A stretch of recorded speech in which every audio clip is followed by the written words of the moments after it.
మా తండ్రి నన్ను తీసుకుని అక్కడికి వెళ్ళేవరికి ఆయన ఆశ్రమంలో ప్రార్థన చేసి బయటకు వచ్చి, అమ్మ దేవుడు ఈ బిడ్డను సేవ కావాలని అడుగుతున్నాడు, మీరు ఇస్తామంటేనేమో ఆశ్రమం లోపలికి రండి, లేకపోతే వెళ్ళిపోండి, ఆ బిడ్డ చనిపోతాడని చెప్పి. ఆ మాటను మా తల్లి అన్నది, అయ్యా ఈ బిడ్డ కనుక బ్రతికితే దేవుని సేవకి ఇస్తాను. ఎందుకన్నదో తెలుసా? 3 ఆడబిడ్డల తర్వాత నేను పుట్టాను, అందుకని మగబిడ్డ బతకాలని ఆమె కోరిక, మగబిడ్డ కావాలి అని. సరే, ఆ రీతిగా ఆయన ప్రార్థన చేశాడు. నేను బతికాను, తీసుకొని వచ్చాను, ఇంటికి వచ్చాను. మా ఊళ్ళోనే హై స్కూల్ స్టడీ వరకు చదువుకున్నా. అనుకోకుండా నాకు ఫుడ్ కార్పొరేషన్ ఆఫ్ ఇండియాలో క్లర్క్గా ఉద్యోగం వచ్చింది, చేసుకున్నా. మరలా నేను 78లో ఒక ప్రమోషన్లో వెళ్ళబోతున్నా, రెడీగా ఉంది ప్రమోషన్ కూడా. కానీ ఒక రోజు ఇలా 76లో ప్రార్థన చేస్తుంటే దేవుడు అన్నాడు, నువ్వు కొద్ది రోజుల్లో ఉద్యోగం వదిలిపెట్టి నా సేవలోనికి రమ్మని. ఇర్మియా గ్రంథం 1వ అధ్యాయం 4వ వచనం నుండి 6వ వచనం వరకు రిఫరెన్స్ కూడా నాకు కనపడ్డది. అప్పటికంత తప్పిది లేదు, అనుభవం లేదు, ఆ రిఫరెన్స్ కనపడింది. నేను అనుకున్నా, నీకేదో దేవుడు ఇప్పుడు ఏదో పిలిచాడే, ఇదేంటి నేను మళ్ళీ ప్రమోషన్లో పోతాను, సుప్రభు నమ్ముకున్నాను సాలన్నట్టుగా ఉన్నాను. ఆ లెక్క చేయను.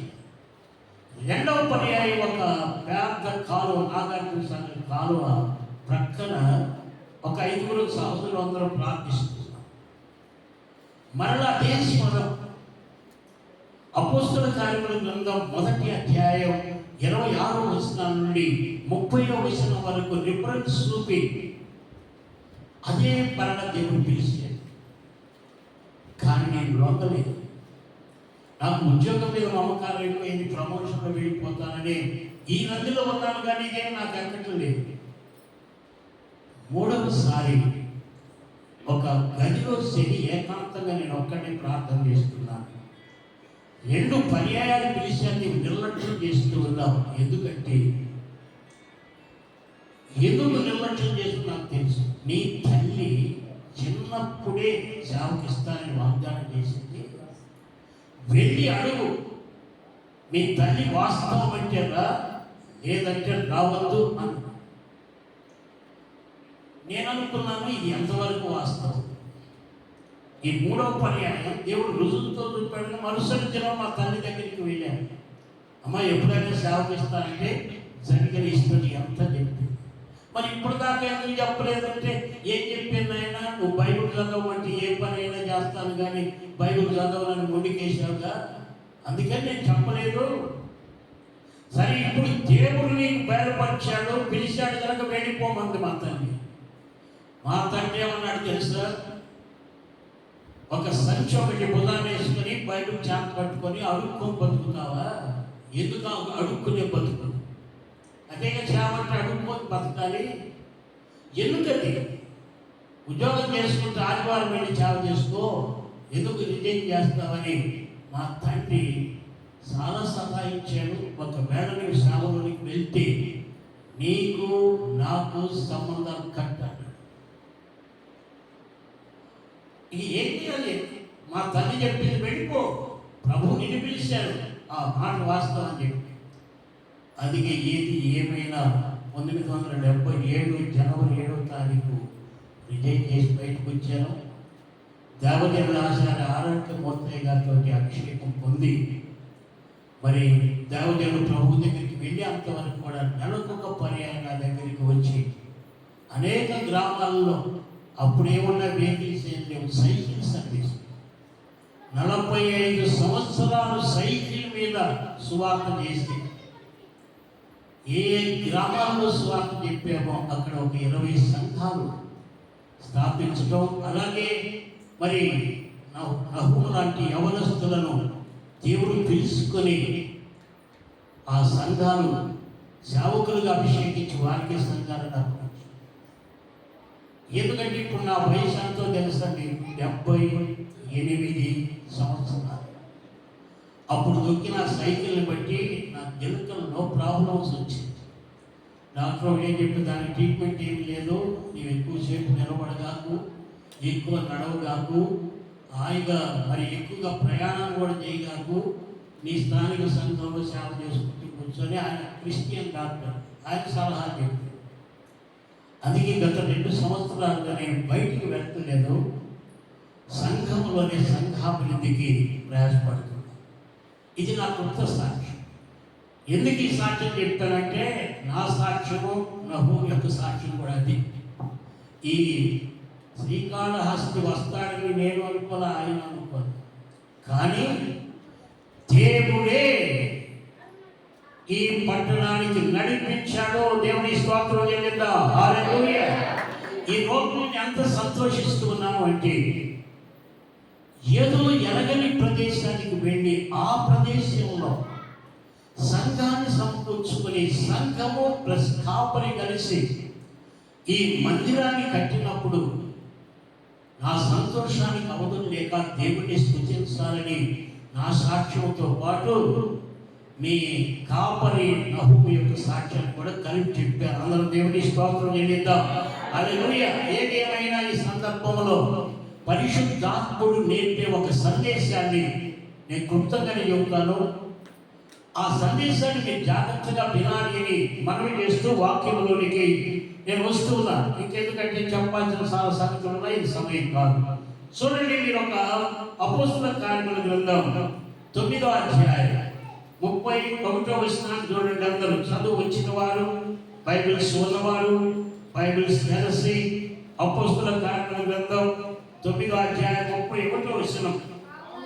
కావున యూదయ, గలిలయ, సమరయ దేశములంతటా సంఘము క్షేమాభివృద్ధి నందుసు సమాధానము కలిగి ఉండెను, మరియు ప్రభువునందు భయమును పరిశుద్ధాత్మ ఆదరణయు కలిగి నడుచుకొనుచు విస్తరించుచుండెను. జాగ్రత్తగా క్లుప్తంగా పరిశుద్ధాత్ముడు ఇచ్చే సందేశాన్ని చెప్పి నా టైంలో నేను ముగిస్తాను. ఎక్కువసేపు మిమ్మల్ని ఇక్కడ కూర్చోబెట్టడం కూడా మంచిది కాదు. ఎందుకంటే పరిస్థితులన్నీ ముందుగా చెప్పాడు. తర్వాత మీకు ప్రేమవృద్ధి మందిర ప్రతి సందర్భంగా కొన్ని ప్రాముఖ్యమైన విషయాలు నాకు మీకు పరిశుద్ధాత్మ నేర్పుతుండగా త్వరగా ధ్యానం చేస్తూ ముందుకు వెళ్ళిపోదాం. వినడానికి రెడీగా ఉన్న వాళ్ళందరూ ఒకసారి దేవుని స్తోత్రం చెల్లిద్దాం. హల్లెలూయా. అందరం గట్టిగా చప్పట్లు కొట్టి పరిశుద్ధాత్మ ఆహ్వానిద్దాం. హల్లెలూయా. ఇక వినండి, మరి ఇక్కడ 2 అమూల్యమైన మాటలు ఉన్నాయి. నెంబర్ 1, సంఘము క్షేమాభివృద్ధి నందుసు, అది మొదటిది. రెండవది ఏమిటంటే పరిశుద్ధాత్మ ఆదరణ వలన నడుచుకొనుచు విస్తరించి.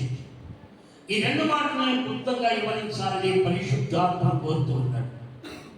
కనుక జాగ్రత్త గ్రహించండి. సంఘము క్షేమాభివృద్ధి నందుసు, అభివృద్ధి కాదు ఇక్కడ. ఆ మాటను గమనించండి. సంఘము అభివృద్ధి అనే మాట లేదు ఇక్కడ. సంఘము క్షేమాభివృద్ధి నందుసు. క్షేమంగా అభివృద్ధి కావాలి. క్షేమము లేని అభివృద్ధి దేనికి? క్షేమము లేకుండా విస్తరిస్తే ఏం ప్రయోజనం లేదు కదా. సంఘము క్షేమాభివృద్ధి కలిగి విస్తరించాలి అని దేవుని కోరిక. అలాగే కృప సన్నిధి, ఈ ప్రార్థనా మందిరము కూడా, ఈ సంఘము కూడా ఇలా క్షేమాభివృద్ధి కలిగి విస్తరించునుగాక. ఆమేన్. దేవుడు చేస్తాడు, అది మనం చేసే పని కాదు. కానీ ఇక్కడ గ్రహించాల్సింది ఏంటంటే, మనము చేయవలసిన పని మనము చేయాలి. దేవుడు చేసే పని దేవుడు చేస్తాడు. మనము చేయాల్సిన పని మనం చేయకపోతే దేవుడు చేయాల్సిన పని కూడా దేవుడు చేయడు. ఇది గుర్తుంచుకోవాలి. సంఘము క్షేమాభివృద్ధి నుండి విస్తరించాలి అంటే, సంఘము అంటే అర్థం చేసుకోండి. సంఘం ఉంటే కాపరి ఉండాలి, కాపరి ఉంటే సంఘం ఉండాలి. కాపరి ఉండి సంఘం లేకపోతే ఏం ప్రయోజనం? సంఘం ఉండి కాపరి లేకపోతే ఏం ప్రయోజనం? కనుక కాపరి ప్లస్ సంఘం, ఈ రెండిటికి చాలా దగ్గర సంబంధం ఉన్నది. ఒక మాట చెప్పాలి అంటే ఈ రెండు కాపరి ప్లస్ సంఘం అనేది కపాల పిల్లలు లాంటి విడదీయకూడదు. కనుక ఇక్కడ సంఘం విస్తరించాలి అని, లేక ఈ కృపా సన్నిధి ఈ ప్రార్థన మందిరం విస్తరించాలి అని ఆశించే మనం ఒకసారి దేవుని స్తోత్రం చెల్లిద్దాం. హల్లెలూయా. విస్తరించాలి అంటే ఏం చేయాలి? అది నేను క్లుప్తంగా చెబుతాను. విస్తరించాలి అంటే మనము చేయవలసిన పని మనం చేస్తూ ఉంటే సంఘాన్ని విస్తరించే పని పరిశుద్ధాత్ముడు కూడా చేస్తారు.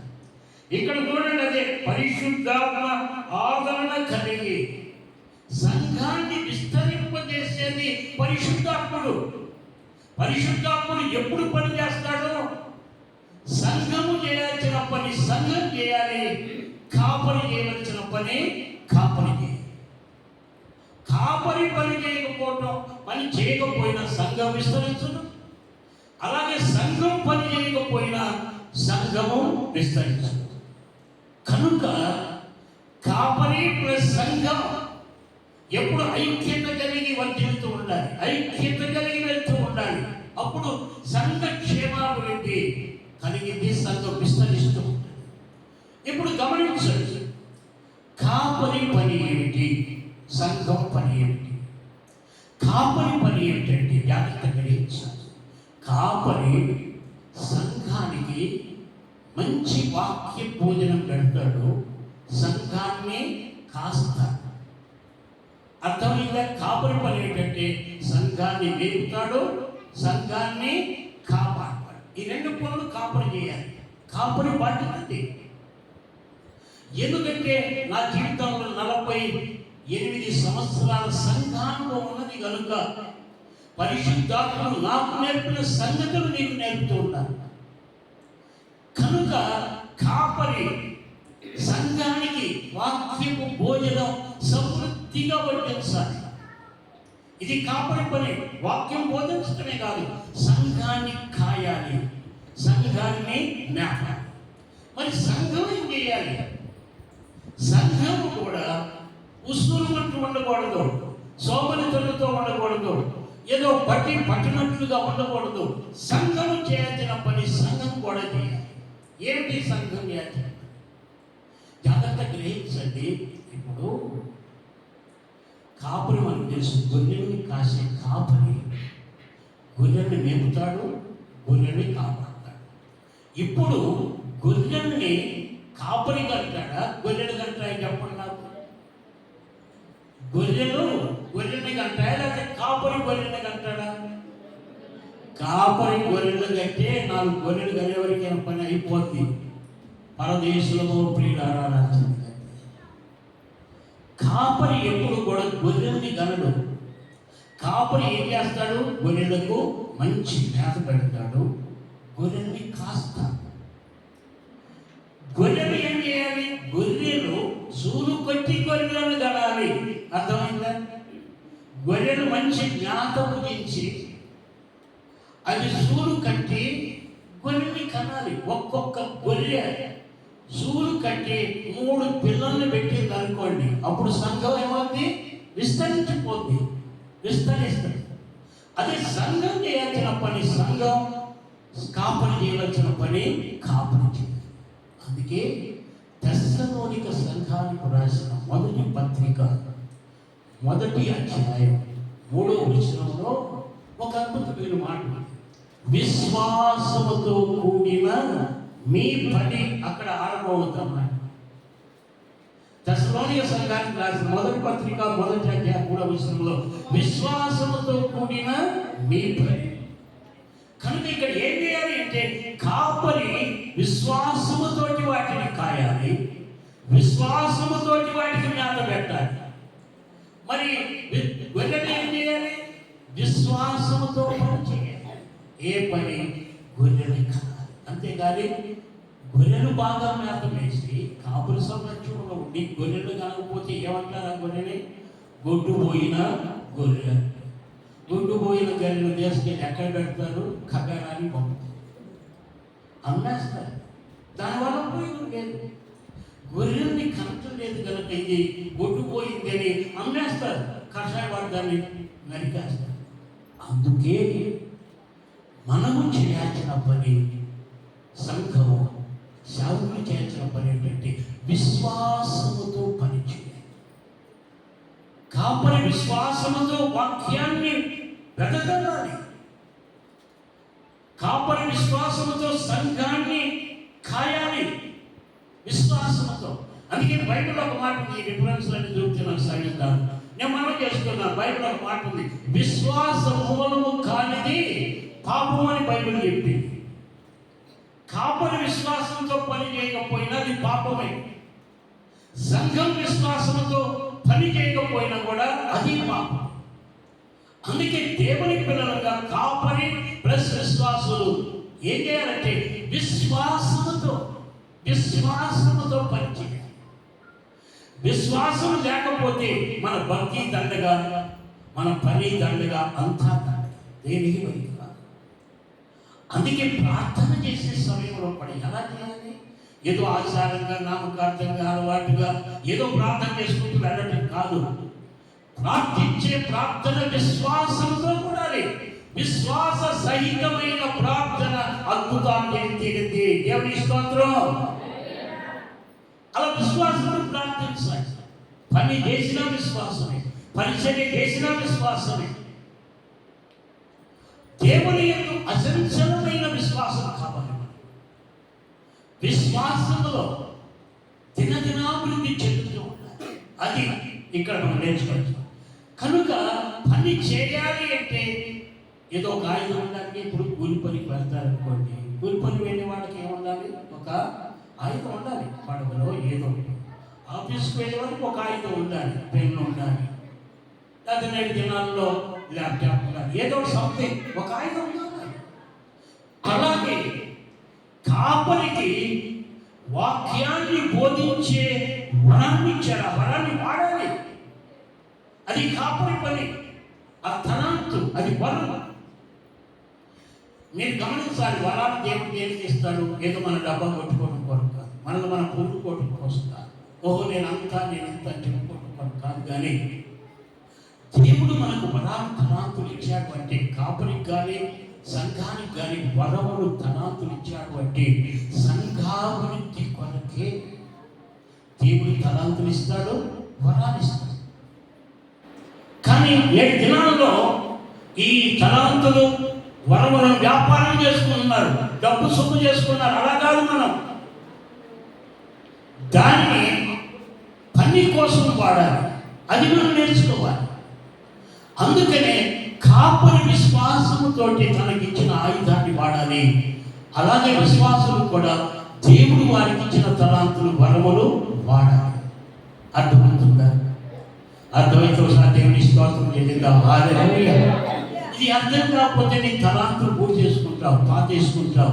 రేపు ప్రభు వచ్చినప్పుడు నీ తలాంతులు పాతి పెట్టి వాడకుండా, సంఘాభివృద్ధికి వాడకుండా అది పాతి పెడితే దేవుడు ఏమంటాడు? సోమరివైన చెడ్డదాసు, సోమరివైన చెడ్డ సహోదరి, నేను ఇచ్చిన తలాంతు ఎందుకు పాతి పెట్టాను అని లెక్కడికే దినం రాబోతుంది. అందుకే సంఘమా, కాపరులారా, మనం దేవుడు లెక్క అడుగుతాడు. తలాంతుల ఉపమానం మనందరికీ తెలుసు. తలాంతుల నుంచి వెళ్ళిపోయాడు, వచ్చి లెక్క అడిగాడా లేదా? అడిగాడు. కనుక విశ్వాసానికి లెక్క ఉన్నది, సేవలకు కూడా లెక్క చెప్పాలి. దేవుడిచ్చిన టాలెంట్స్, దేవుడిచ్చిన సామర్థ్యం, దేవుడిచ్చిన వరములు, దేవుడిచ్చిన తలాంతులు వాడాలి. ఎప్పుడు గమనించండి, మనకి ఆయుధమైన మంచి పడవలు ఉందనుకోండి, నేను ఉదాహరణ, అది బాగా పొదులు కలిగింది, కానీ వాడకుండా అక్కడ పడేసామనుకోండి, ఏమైపోద్ది? తుప్పు పట్టిపోతుంది, పనికి రాకుండా పోతుంది. అదే ఆయుధాన్ని వాడేమనుకోండి, వాడే కొలది దానికి నైపుణ్యత పెరుగుతూ ఉంటుంది, అభివృద్ధి చెందుతూ ఉంటుంది. అలాగే నేను మనవి చేస్తున్నాను, కాపురంగా మేము కూడా దేవుడు మాకు ఇచ్చిన తలాంతులు, వరములు సంఘాభివృద్ధికి వాడాలి. అది గ్రహించాలి. మీరు కూడా విశ్వాసులుగా, మీరు కూడా దేవుడు మీకు ఇచ్చిన తలాంతులు, వరములు సంఘాభివృద్ధికి వాడాలి. అప్పుడు ప్రభు మధ్యాకాశానికి వచ్చినప్పుడు ఆయన దగ్గరికి వెళ్ళిపోతాం. విశ్వాసం కూడా అంటాడు, బల నమ్మకమైన విశ్వాసి, బల నమ్మకమైన సహోదరుడా, బల నమ్మకమైన సహోదరి, బల నమ్మకమైన మంచి దాసులాగా అని ప్రశంసిస్తాడు దేవుడు. ఆ రోజు బహుమానాలు ఇస్తాడు దేవుడు. మన పనికి జీతం ఎక్కడో తెలుసా? మన పనికి జీతం ఇక్కడ కాదు. పని ఇక్కడ, మనీ అక్కడ. దేవుని ఇంట్లో గ్రహించండి, విశ్వాసులు కానివ్వండి, సేవకులుగా మేము కానీ, పని భూమి మీద మన జీతం రేపు న్యాయ సింహాసనం దగ్గర అక్కడ జీతం. అందుకే ప్రభు ఎన్నో మాట చెప్పాడు, వాని క్రియల చొప్పున నేను ఏర్పాటు చేసిన జీతం నా దగ్గర. అందుకే ఇక్కడ మనం ప్రభు పని చేయాలి, విశ్వాసంతో పని చేయాలి. ఏమిటి మన విశ్వాసం? నా సంఘాభివృద్ధికి నేను ఇక్కడ విశ్వాసంతో పని చేస్తాను, నా బహుమానం నేను ప్రభు మధ్యాకాశంలో న్యాయ సింహాసనం దగ్గర ఇస్తాడు అని విశ్వాసముతో, విశ్వాసులు ప్లస్ కాపుని కూడా దగ్గర సంబంధం కలిగి అలా పని చేయాలి అని నేను మనవి చేస్తున్నాను. అది మనం గ్రహించాలి, లేకపోతే మన జీవితాలు నష్టపోతుంది. కనుక ఇక్కడ నేర్చుకోవాల్సింది ఏంటంటే విశ్వాసే, అలాగే సంఘము కాపరి ఐక్యత కలిగి పనిచేయాలి. సంఘాభివృద్ధికి సంఘము ప్లస్ కాపరి ఐక్యత కలిగి ఉండాలి. మనందరికీ తెలిసిన 133వ కీర్తనలో సహోదరులు ఐక్యత కలిగి నివసించుట ఎంత మధురమో, ఎంతో మనోహరం. కనుక ఐక్యత కావాలి. ఐక్యత లేకపోతే ఎవరి దారి వాడిది పెడదారైపోద్ది, సంఘం అభివృద్ధి చెందదు. రేపు దేవుడు అడుగుతాడు, ఏం చేశారు? తలాంతులు పాతి పెట్టారా, పూడ్చిపెట్టారా, ఏం చేశారు అడుగుతాడు. అందుకే కాపరి ప్లస్ సంఘం ఐక్యత కలిగి, ఏక మనస్సు కలిగి, ఏక భావము కలిగి, ఏక తాత్పర్యము కలిగి దేవుని పరిశీలన అభివృద్ధికి, సంఘ క్షమాభివృద్ధి కొరకు ప్రయాసపడండి అని దేవుడు కోరుతున్నాడు. అది దేవుడు మనకు నేర్పింపాలి. మరి ఈ రోజు నుండి దేవుడు మీకు ఏదో తలాంతి ఇచ్చాడు, తలాంతు పూడ్చిపెట్టే వార్తం లేదు. తెలుసుకో, ప్రతి విశ్వాసి యేసు రక్తములో కడగబడి ప్రభువుని అంగీకరించిన ప్రతి విశ్వాసికి దేవుడు ఒక తలాంతి ఇచ్చాడు. కానీ ఆ తలాంతు బాధ పెట్టావో పూడ్చిపెట్టావో నీవే తెలుసుకోవాలి. కొందరు ప్రార్థన తలాంతులు పూడ్చిపెడతారు, కొందరు పరిశీలన చేసి తలాంతులు పూడ్చిపెడుతూ ఉంటారు. ఇలా పూడ్చిపెట్టి రేపు దేవుని దగ్గర ప్రతిఫలాలు పోగొట్టుకుంటారు. అందుకే నేను మనం చేసిన ప్రభుత్వాలుగా రాబోతున్నాడు. ఎప్పుడైనా రావచ్చు, రాకడ గురుతులు మార్గోగుతూ ఉన్నాయి. రాడు అనకండి. కాపరి ప్లస్ సంఘం ప్రభువు రాకడకు సిద్ధపడాల్సిన పరిస్థితులు ఇప్పుడు మనం కళ్ళ ముందు చూస్తూ ఉన్నాం. అందుకే సిద్ధపడండి. మీ తలాంతులు పాతిపెట్టండి, వాడండి, దేవుని కొరకు వాడండి. మీ సామర్థ్యాన్ని వ్యర్థం చేయండి. దేవుడు ఎవరికి ఎలాంటి సామర్థ్యం ఇచ్చాడో ఆ సామర్థ్యమును పాతిపెట్టకుండా, పూడ్చిపెట్టకుండా, నాకెందుకులే అనుకోకుండా మీ సామర్థ్యమును సంఘ క్షేమాభివృద్ధి కోసం వాడాలి అనేది దేవుడు ఇక్కడ మనకు నేర్పుతూ ఉన్న అద్భుతమైన విషయం. మొదటిది ఐక్యత. రెండవ మాట చెబుతున్నా. రెండవది పని చేయాలి, ప్రార్థించాలి. కాపరి ప్లస్ సంఘం పని చేయాలి, ప్రార్థన చేయాలి. కొందరు ప్రార్థన చేస్తారు కానీ పని చేయాలి. అది పెద్ద ప్రమాదం. ప్రార్థన దేనికండి? సంఘాభివృద్ధికి నేను పని చేయటానికి. అంతేగాని ప్రార్థనని సాకు చెప్పి పని మానేస్తే జీతం ఎలా వస్తుంది? దేవుడు అందరి వారి పని చొప్పున నేను ఏర్పాటు చేసిన జీతం నా దగ్గర. పని చేయకపోతే రేపు అక్కడ నిలబడితే ఏమిస్తాడు? సోమరిమైన సన్నిధానం వెళ్ళిపో. సోమరిమైన సహోదరి నా దగ్గర ఏమి లేదు. కనుక నీ పని నీవు చేయాలి. నీ పని మానేది. కుటుంబంలో పనులు ఉన్నాయి. భార్య భర్త పని, భర్త భార్య పని, కుటుంబం కలిసి ఇద్దరు పని చేయాలి. పనులు మానేయకూడదు. కానీ నీ విశ్వాసగా నీ సేవకుడు వారి రెండింటిని నిర్లక్ష్యం చేయకూడదు. ఒక మాట నేను మీకు చూపాలని ఆశిస్తూ ఉన్నా. ముగింపులోకి వస్తున్న సమయం దగ్గర పడింది. గమనించండి, ఇక్కడ ఫిలిప్పీ పత్రికలో 2వ అధ్యాయంలో ఒక అద్భుతమైన మాట, దేవుడు మన కోసమే ఈ మాట రాయించినట్లు లేఖనంలో మనం చూస్తూ ఉన్నాం. 2వ అధ్యాయం 5వ వచనంలో ఈ మాట గమనించండి జాగ్రత్తగా. ఫిలిప్పీ పత్రిక 2వ అధ్యాయం 5వ వచనం, క్రీస్తు యేసున కలిగిన ఈ మనస్సు మీరును కలిగి ఉండండి. యేసయ్య మనస్సు మీరు కూడా కలిగి ఉండండి. యేసయ్య చెప్పటమే కాదు, ఆయన పని కూడా చేశాడు. చెప్పి వెళ్ళిపోలేదు ఆయన. ఆయన పని చేస్తూ మనల్ని కూడా పని చేయమన్నాడు. ఇంకా నా తండ్రి పని ఉన్నది, నా తండ్రి పని మీద నేను ఉండాల్సిన అవకాశం లేదా? నా తండ్రి పని మీద నేనున్నాను అని ఎన్నో మార్లు పని గురించి యేసు ప్రభు ప్రబోధం చేశాడు. ఏసేమని, అయ్యా ఎక్కడున్నా నీ కోసం మళ్ళీ అంత దూరం వెళ్ళిపోయి వెతుక్కుంటూ వచ్చా, ఇక్కడ కూర్చున్నా అంటే నా తండ్రి పని మీద నేను ఉండాలని మీకు తెలియదా? పని. అందుకే మన కుటుంబ బాధ్యతలు ఉంటాయి, పని చేయాలి. ఉద్యోగ బాధ్యతలు ఉంటాయి, పని చేయాలి. కుటుంబ పోషణ కోసం కూలి పనో, వ్యాపారమో, ఫ్యాక్టరీలో పనో ఏదో చేయాలి, పని చేయాలి. పని మానేయద్దు. కొంతమంది పని నిషాలో పడిపోయి తలాంతులు పూడ్చిపెడుతూ ఉంటారు, అది కూడా తప్పు. అందుకే మనకు 2 పనులు ఉన్నాయి అనేది ఇక్కడ నేర్పుతున్న అద్భుతమైన విషయం. ఏమిటా 2 పనులు అంటే 4వ వచనం కూడా చూడండి. మీలో ప్రతివాడును తన సొంత కార్యములను మాత్రమే కాక ఇతరుల కార్యములను కూడా చూడాలి. అది మన పని. మన సొంత పనులే కాదు, ఇతరుల కార్యాలు చూడాలి. ఇతరుల పనులు ఏమిటి? అవతల ప్రజలు నశించడానికి పోతున్నారు. సువార్త లేక, సువార్త వెనుక ప్రజలు కానిపోతున్నారు. అది ప్రభు పని, నీ సొంత పని, నీది కుటుంబ పోషణ కోసం. 2 నిర్లక్ష్యం చేయకూడదు. అది ఇది 2. అది యేసయ్యమంత.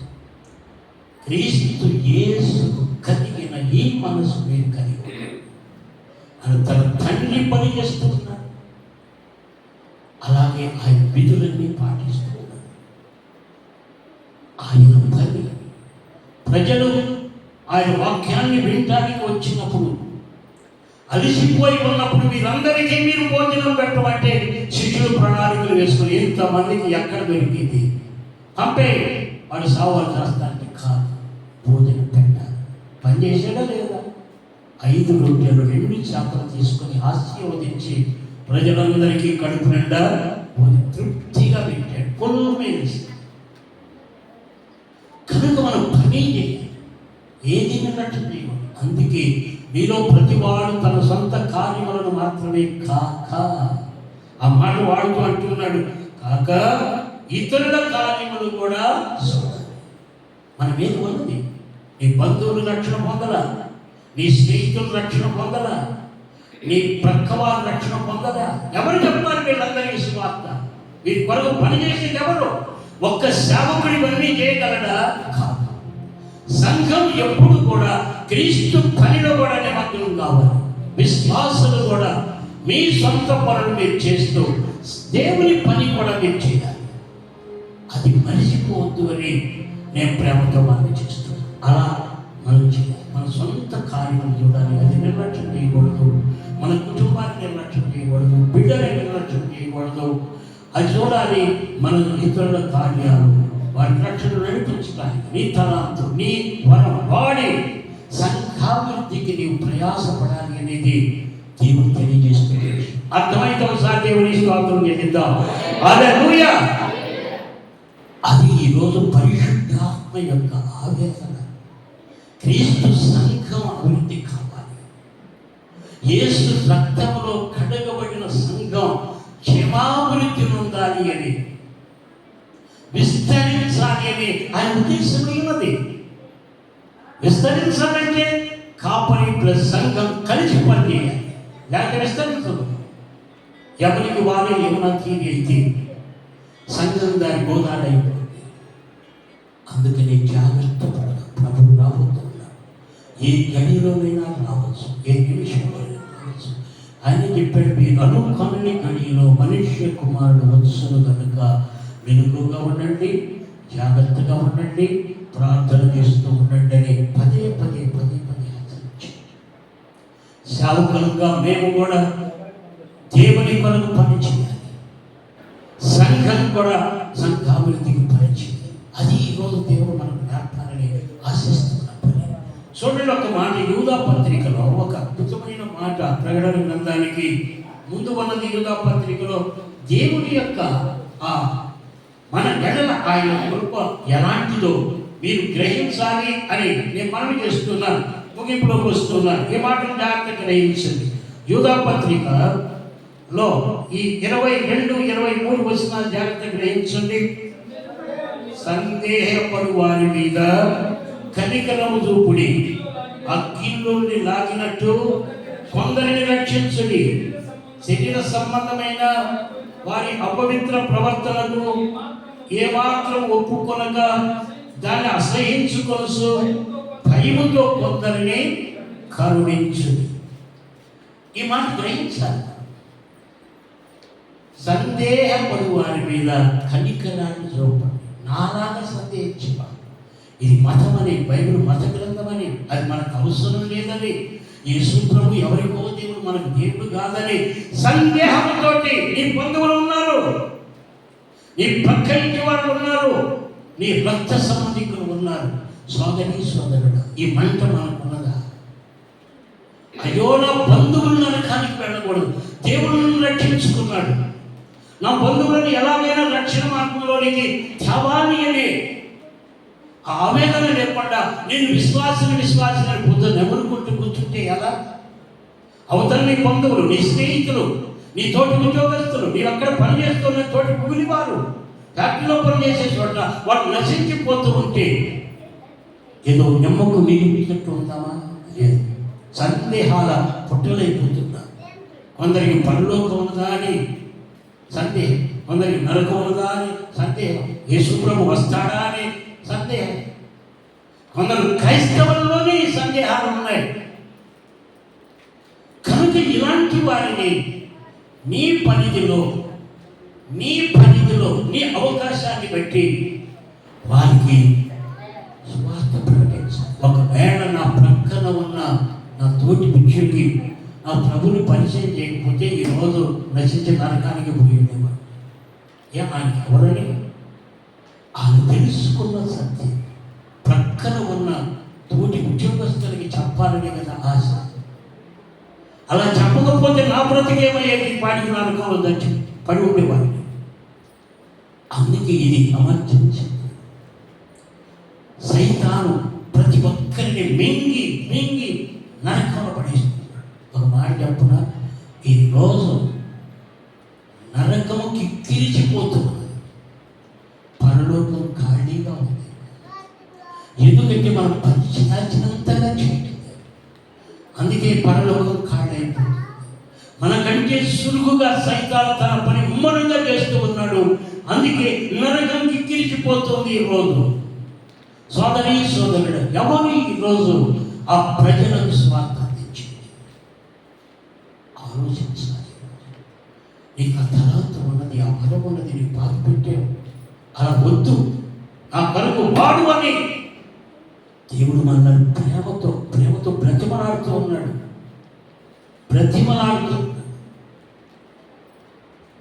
కనుక ఆయనకు ఉన్న ఆసక్తి, ఆయనకు ఉన్న ఆవేదన ఈరోజు దేవుని పిల్లలంగా మనందరము కలిగి ఉండాలి అనేది దేవుడు ఈరోజు మనకు నేర్పుతున్నారు. కనుక వాళ్ళందరికీ స్వార్థ సకాలంలో వెళ్ళిపోవాలి. ఇది ఏదో ఒక కాపులు చేసే పని కాదు. సంఘము తీవ్ర స్థాయిలో ఈ ప్రక్క వారికి అవకాశం ఉన్న చోట ఏం పెద్ద బోధ చేయమంటున్న దేవుడు, యేసు రక్షకుడు, యేసు సృష్టికర్త అయిన దేవుడు అని కల్వరి శిలువలో బలి అయిపోయింది సర్వమానవాడి పాపాన్ని పరిహరించడానికని. దీనికి ఏమి డిగ్రీ కావాలా, లేకపోతే బీడీ కావాలి, ఏం కావాలి చెప్పండి? నువ్వు నేర్చుకున్న సత్యం నోరు తెలిసి చెప్పకపోతే ప్రజలు నశించి నరకానికి వెళ్తున్నారే. ఆలోచిద్దాము. మరి ఈరోజు ప్రభు ఆవేదన దేవుని పిల్లలు గుర్తుండగా, అందుకే సంఘము క్షేమాభివృద్ధి నొందిస్తూ పరిశుద్ధాత్మ ఆదరణలో విస్తరిస్తూ ఉండాలని దేవుడు కోరుతున్నాడు. అవును, ఈరోజు కొద్దిమందిగా మనం ఇక్కడ ఉన్నాం. అందరము కలిసి పనిచేస్తే రేపు ఒకవేళ ఈ మందిరం పట్టుక మందిరం ఇంకా ముందుకు ఎక్స్టెన్షన్ చేయొచ్చు. దేవుని స్తోత్రం చెల్లిద్దాం. హల్లెలూయా. పని చేయకపోతే ఎట్లాగా ఉంటుంది? పని చేస్తే ఏమవుతుంది? ఆ మందిరం ఆ గాడ చేసి ఇంకొంచెం ముందుకు ఎక్స్టెన్షన్ చేయాల్సి వస్తుంది. మందిరం ఎక్స్టెన్షన్ చేద్దామని వాడు ఒకసారి దేవుని స్తోత్రం చెల్లించండి. హల్లెలూయా. కొన్ని తోక పెద్దడు అన్నట్టుగా ఇక్కడే ఇట్లే ఉంటే సాలంటారా? కాదని మన మంచి కాదు. మన యేసయ్య హృదయం మంచి ఏంటంటే నరకం ఖాళీ అయిపోవాలి, పరలోకం నిండిపోవాలి అని దేవుడు కోరుతున్నాడు. మరి ఆ కోరిక మనలో లేకపోతే అందుకే నేను చెప్పేది ఏంటంటే నడుములు బిగించండి, మీ దీపాలు వెలగనియండి. ప్రభుత్వంగా రాబోతున్నాడు. ప్రభు పని కొరకు సంఘాభివృద్ధికి దేవుడు మీకు ఇచ్చిన వనరులన్నీ వాడండి. రేపు మరల 100 రెట్లు అక్కడ దేవుడు ఇస్తాడు. దేవుని కొరకు నీవు ఏ వనరు వాడినా అది వృధా కాదు. ఈ లోకంలో వాళ్ళు దేని కోసం నీవు వాడిన వృధా అయితే కావచ్చు, కానీ దేవుని సంఘాభివృద్ధికి ఆత్మల సంపాదన కోసం నీవు వాడేది, ఖర్చు పెట్టేది పరలోకంలో నూరంతల ఫలం. మనందరం రేపు పరలోకంలో వాడబారనిది 100 ఫలాన్ని దేవుని దగ్గర పొందాలి అని శావుకులుగా మాకు విశ్వాసంగా మీకు తెలియజేస్తున్నాడు. దానిగా చెప్పేటప్పుడు సంఘం క్షేమాభివృద్ధి పొందాలి. మీరు కలిసి పనిచేయండి, విశ్వాసంతో పనిచేయండి. ఏ పని చేస్తే నాకేం వస్తుంది. ఒక ఆయన నాతో అన్నాడు, ఏమన్నాడంటే మంద బాగా పెరిగితే కాపరికి లాభం కానీ మాకేం లాభం అన్నాడు. సంఘం పెరిగితేనట కాపరికి లాభం అంట, ఆయన లాభం ఏంటంటే. ఇలాంటి మాటలు వద్దు. సంఘం పెరిగితే నీ వలన సంఘాభివృద్ధి చెందింది నీవు ప్రతిఫలం. కాపరి దాన్ని బాగా పెంచి పోషించి కాశాడు కనుక ఎందుకు ప్రతిఫలం? నా మనం ఏమిటంటే సంఘంలో ప్రతి విశ్వాసి, సంఘ కాపరి రేపు న్యాయసింహాసనం దగ్గర దేవుడిచ్చే సమృద్ధికరమైన వాడబారనివి, దొంగలు దొంగిలించలేనివి, ఎవరి ధనము కాని ఆ శ్రేష్టమైన ఆశీర్వాదాలు అందరూ పొందాలి అని నేను మనవి చేస్తూ మరి ముగిస్తున్నాను. నేను 9 గంటలకు ముగిస్తానన్నా. 9 అయింది. ఇక ఎందుకంటే ఇస్తానమైన పనులు ఉన్నాయి. నేనేదో చెప్పుకుంటూ పోతే మిమ్మల్ని మర్చిపోతాను. అందుకని ఈ మాటలు మీ హృదయాల్లో భద్రపరుచుకొని సంఘాభివృద్ధికి మీరందరూ కూడా కాపరి ప్లస్ మీరు ఐక్యత కలిగి మీ పని మీరు కాపరి చేయండి. సంఘం అభివృద్ధి చెందింది, విస్తరిస్తుంది. ఇద్దరు ప్రభు న్యాయసింహాసనం దగ్గర బహుమానాలు పొందుతాం. అలాంటి కృప దేవుడు మనందరికీ దయచేయను గాక. ఆమేన్.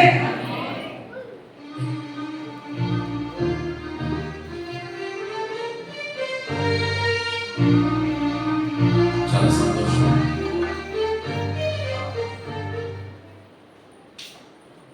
నేను కూడా విస్తరించి మాట్లాడడానికి రాలేదు, కానీ దైవజనుల నోటి నుండి దేవుడు ఏ మాటలైతే చెప్తాడో ఆ మాటలు వినడానికి ఇప్పుడు వచ్చాము. దేవుని మాట మన జీవితాల్లో మన బ్రతుకులను ఆశీర్వదించేది మాత్రమే కాదండి, సరిచేసేది కూడా.